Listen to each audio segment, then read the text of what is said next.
Samantala, lokal na pamahalaan ng lungsod Quezon nagpaabot ng tulong pinansyal sa mga naulilang pamilya ng 44 staff heroes.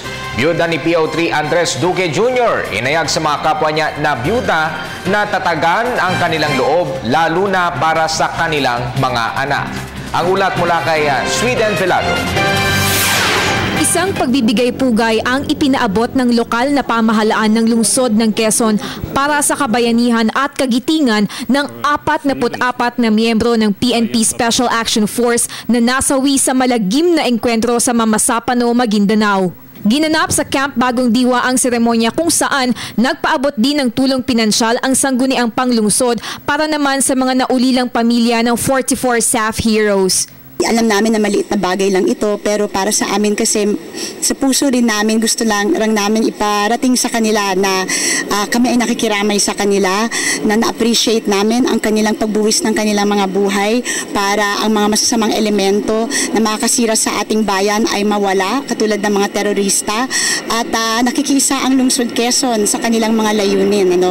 At kami rito sa Quezon City ay gusto rin namin na magkaroon din ng katarungan ang mga pamilya ng mga nasawing mga sundalo o mga pulis. Maliit lang ang naganap na seremonya ngunit mahigpit ang seguridad na ipinatupad.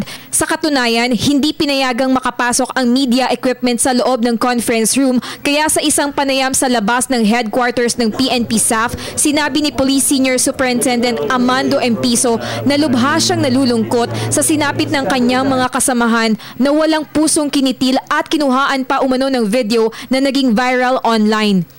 Umaasa siyang hustisya ang kahahantungan ng mga ginagawang pagdinig sa Senado at mababang kapulungan. Ito rin mismo ang kahilingan ni Ginang Melanie Duque, byuda ni PO3 Andres Viernes Duque Jr. Aniya, ayaw niya umanong napapag-isa dahil pakiramdam niya siya ay mawawala sa kanyang sarili dahil sa labis na lungkot. Tanging pinanggagalingan ng kanyang katatagan ng loob ang kanilang 3 anak. Ayoko po nag-iisa kasi pag nag-iisa ako para talaga ako mababaliw. Hindi ko kayang isipin, hindi ko kayang tanggapin. Niisip ko na lang ngayon, nasa Mindanao siya, ganun, na nasa duty lang, ganun. Yun lang, hindi na namin siya maasahang dumating kasi ala na nga eh.